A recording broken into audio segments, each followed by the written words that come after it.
family. Thank you guys so much for watching, and I will see you on the next one. Hi guys, it's Jamila here from Slap. Today I'm going to be doing a video on the brand new Hourglass Universe Unlocked face palette. This is brand new from Hourglass for their holiday 2021 collection. So I'm just going to get into it, but if you haven't subscribed already guys, please subscribe. We'd love to have you in the Slap family, and without further ado guys, here is the video. Today I'm going to be doing a video on the brand new Hourglass Universe Unlocked palette. This is the face palette from Hourglass, and I was actually really not going to do this review, but I went into store the other day and I tried on the swatches, and I feel like at least half of the palette is usable, and I thought it could be quite helpful considering I've just done the trio. I also did a poll and you guys seem to want to see a review, so I thought I would give this a go. This is the first ever face palette I could try from Hourglass. It is huge. I didn't really expect it to be this big, like in person it's massive, so I'm excited about that. I like the external packaging, it looks pretty cool. It's very gold, it's very chic. Hourglass always do a really good job with their packaging. It always does tend to look very nice. So this one is supposed to be the richer one. This one is supposed to work on deeper, medium and deeper skin tones. A lot of people, myself included, are unconvinced that this is going to work for a deeper skin tone, and I have to say, having already swatched it, there's definitely one shade in here that doesn't really work for a deeper skin tone, but I do feel like a few of the other shades do. So I thought I would show you guys the palette. It is part of their holiday 2021 collection.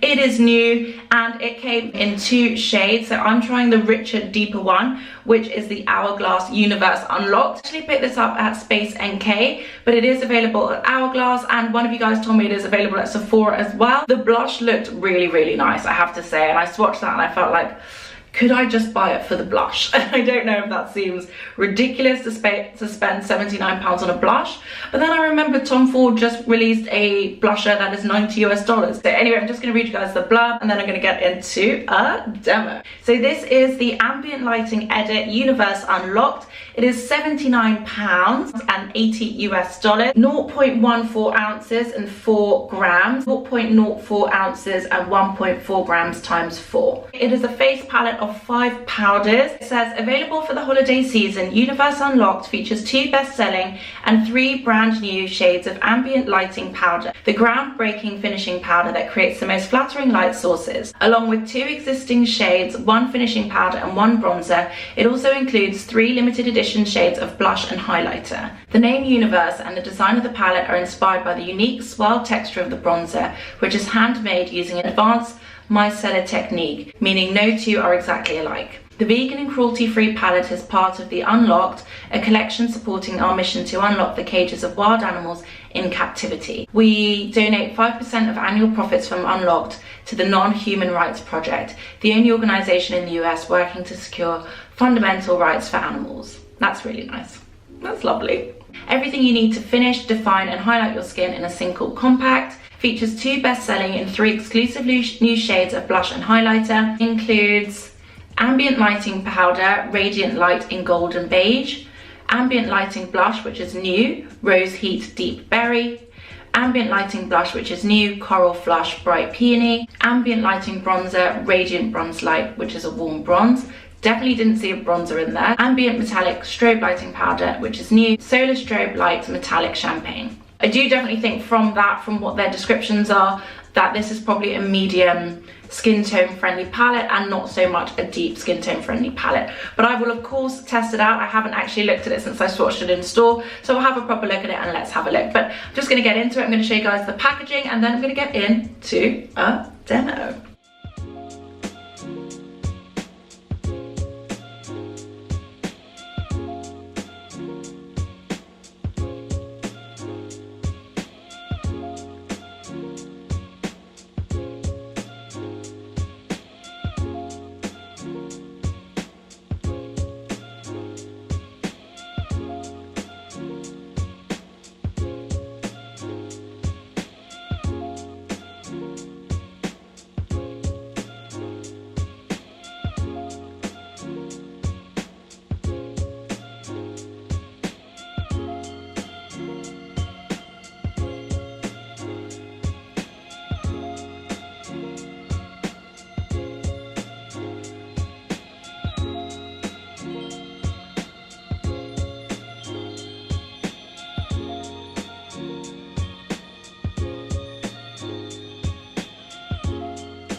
I'm going to do this in two parts because I have to shoot off in a sec. So I'm going to do just comparing the Hourglass palettes to themselves, and then I'll do something else comparing them to other things I have. I feel very different in this one to how I felt in the last one. It's actually really disappointing. I felt like I was in ignorant bliss when I tried the trio, and it was like everything was great, they'd moved on, life was fantastic, and then I just swatched this one. I'm like, oh. So firstly, the packaging, I have to say I don't like this packaging half as much as I do the nice rich bronze packaging. I guess the only good thing is this is metal, so I guess it's a bit more sustainable. But I think if I remember rightly, this was recycled plastic. I think the problem that they've made here is that they've told us what the shades are, whereas with this one, what they did was they said, oh, just do what you want, they're versatile. So if you were a deeper skin tone and you got this was your kind of powder shade, you wouldn't be upset because nobody said it should be a bronzer. Whereas with this one, they were very specific about what was what. So they said very sillily. Also, I don't find this as easy to open as I do the other one, but it does have a magnetic close, so that's interesting. But my problem with this is that they've said what they are supposed to be. So they've said this is a bronzer, they've said this is a finishing powder, and they've said this is your strobe. So you're going to go in thinking, okay, this should bronze me, this will be my strobe highlighter, and this will be my finishing powder. There's no way that's going to bronze me in any way. This blusher is too light, but I kind of knew that coming in, so I'm not like, I wasn't expecting this blusher to work for me. And also, if it is a medium to deep palette, there has to be a little bit of leeway, because obviously it has to work for fairer skin tones than mine as well as deeper skin tones than mine. So I think the problem with this is it is just too skewed towards the fairer end of the palette, as opposed to trying to make it a bit more workable for the deeper end of the palette. All you have to do is really look at them up close, and you can see the difference is huge. The richest powders in here are still lighter than any of the powders in here. Even this one, which was like the lightest one, the kind of finishing powder for me, even this isn't as deep as that. So it's going to be interesting. I'm definitely going to come out of this looking pretty ashy. So I'm just going to get into it, guys. I'm going to show you some demos. It also came with a little chart. On half of my face, I'm going to follow the face chart, and then on the other side, I'm just going to do what I think will work for my skin tone with what I have. So first up, I'm going to follow their face chart. I find this a lot more difficult to open, just have to say, than the other one. So I'm going to put number one all over my face. So this is number one, very light. I'm going to show you my face before.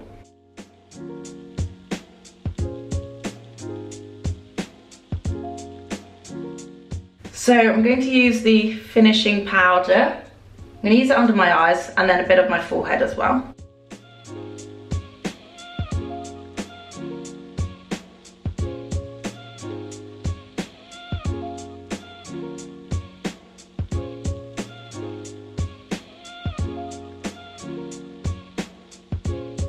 I feel like it looks really good.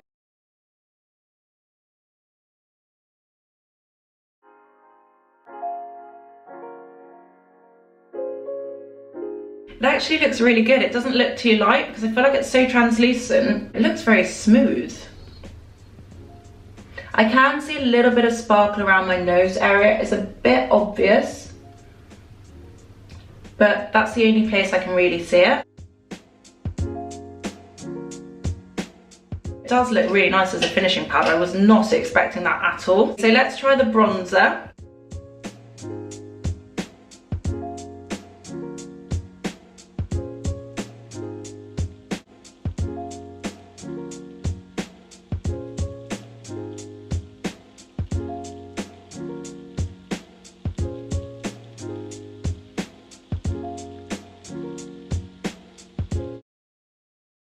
Okay, so that is the bronzer on. Personally, I can't see any difference with that bronzer. Next is the blusher. I'm going to use the coral one, which is the light one.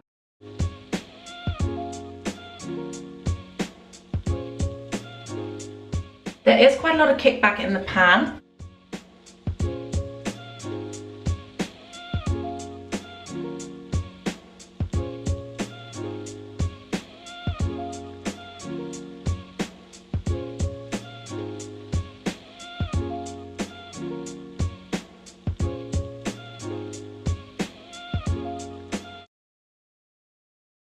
It is a very light shade, and to be fair, it looks better on the skin than it does swatched. It looks a lot warmer than it does swatched. It's still a bit light, so you can't really see it, but it is buildable. Let's see how much I can build it.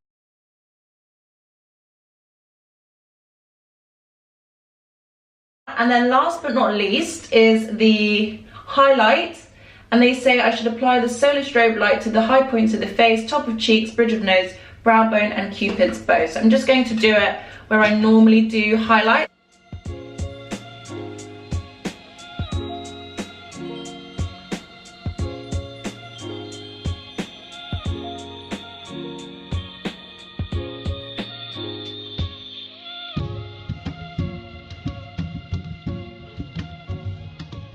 So this is my face without the palette on, and this is it with the palette on.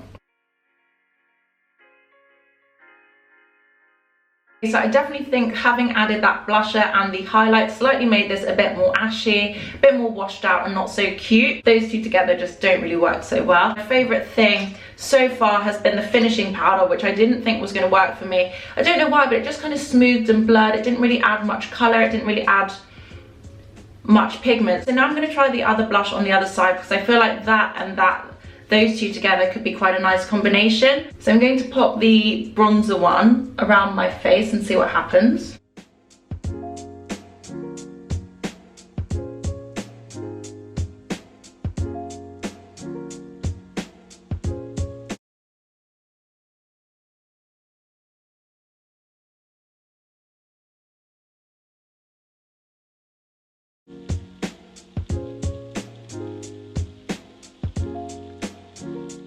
Cool. So next I'm going to do a bit of blusher, and I'm going to finally use this gorgeous one at the top, which is the one I have all my hopes on.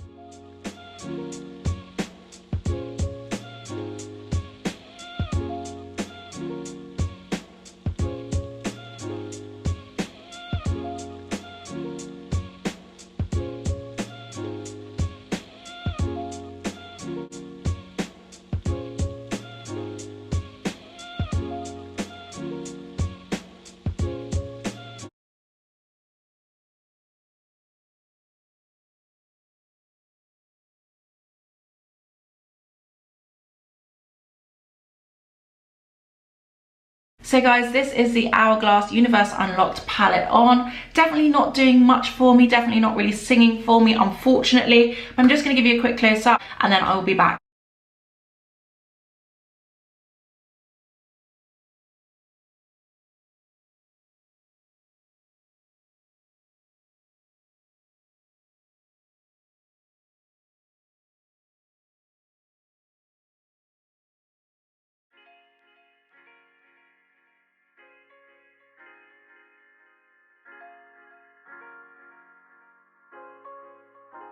So guys, that is the Hourglass Universe Unlocked palette. As you can see, I look a bit ghostly, I look a bit washed out, I look quite ashy. It's not a good day. The powder doesn't look bad, considering it looks very, very pale in the palette. It actually looks okay on the skin.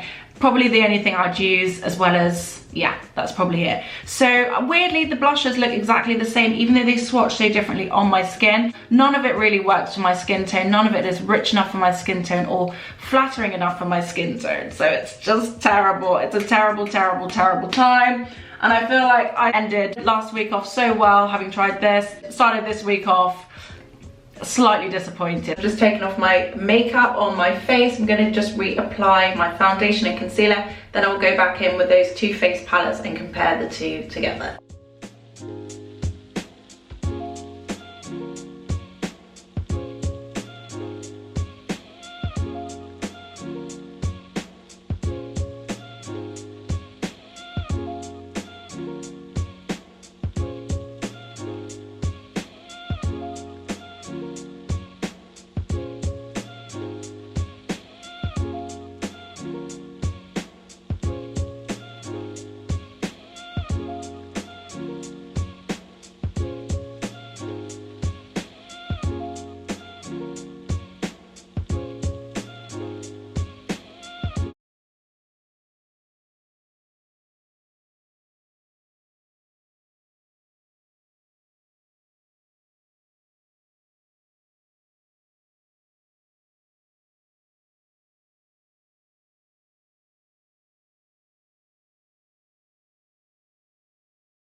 As those are the swatches on, I definitely do see some similarities in other things I have. I'd say the highlighter in this palette is quite like the Pat McGrath one, but slightly cooler in tone, but definitely warmer than the Charlotte Tilbury and the Dior luminizer I have. Definitely nowhere near as rich and copper and bronze as the Hourglass Trio highlighter. The blusher is very, very close in shade to the Pat McGrath Love Struck.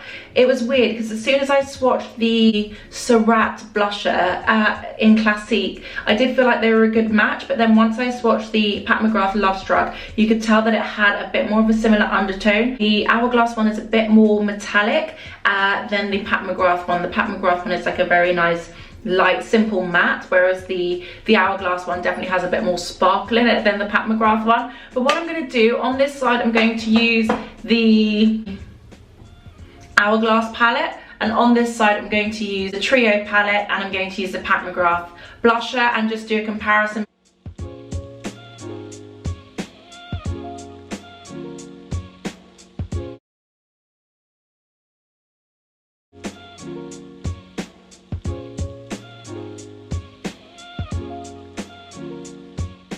Next I'm going to go in with the blusher. I'm going to use a combo of the two.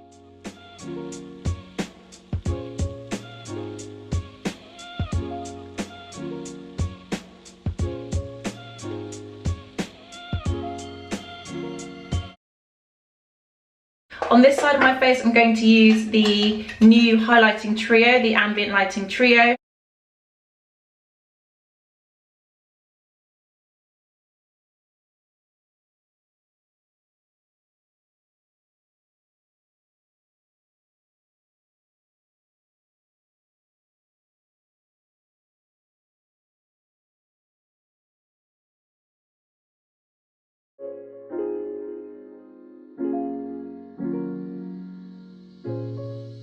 For blusher, I'm going to use the Pat McGrath Love Struck.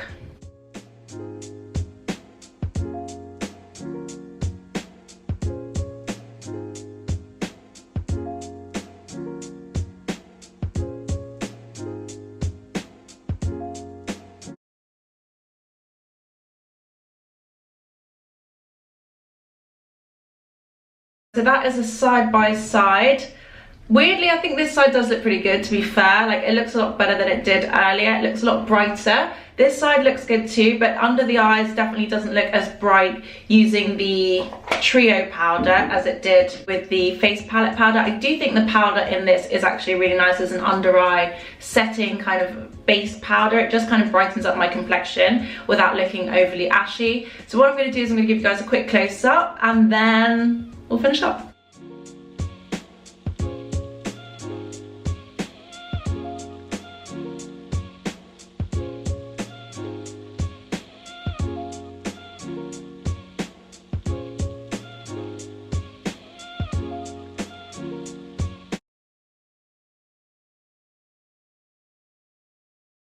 So guys, those are the two side by side. I don't think there's a huge amount of difference, and I have to say this side isn't looking too bad after all. After all, I do think the blushes work best kind of paired together, because on their own they're kind of a bit ashy, but together it gives it a bit more dimension, I guess. And they do definitely have a lot of glow. I'm going to switch over this side now. Sorry, I put a bit too much Pat McGrath on, sorry about that. I'm going to switch over this side now just so we can see it in a different light.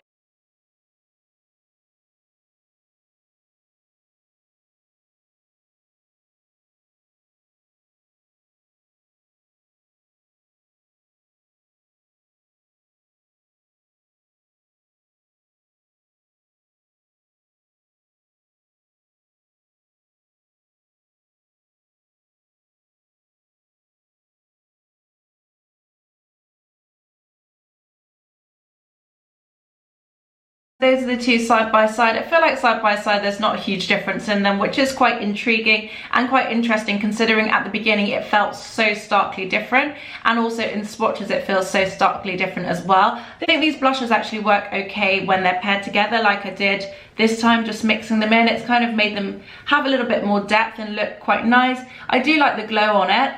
It's not the most perfect match for my skin tone, but it's not bad. Hi guys, it's Jamila here again. So unfortunately I look super rough today because I've had no sleep but I just wanted to come back on because I've really had a change of heart about this palette. I've slept on it and I just really don't think it's acceptable or really good enough. I feel like I was kind of trying to make it work a little bit and trying to justify it being okay, but it's not really possible. I think if you're any deeper than a tan skin tone, it's not really going to work for you. I don't think you should have to spend £79 on anything that doesn't really work for you. So I think if you are a deeper rich skin tone, it's definitely not the palette for you, and it's definitely worth skipping. So I wouldn't buy it and I wouldn't recommend it. And I think if you've been boycotting Hourglass for this exact reason, then I think you're probably still going to want to boycott them again.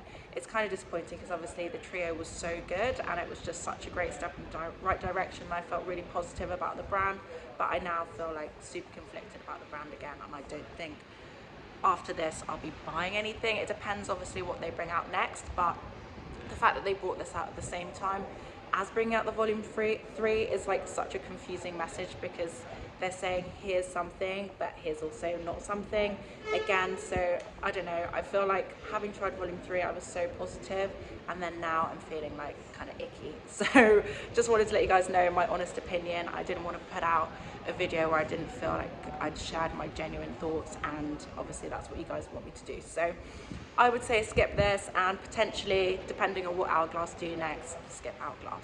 But I do still really love the volume 3, so if you have bought it I wouldn't feel too bad because it is really nice and it is made for us, but everything else I'd say no.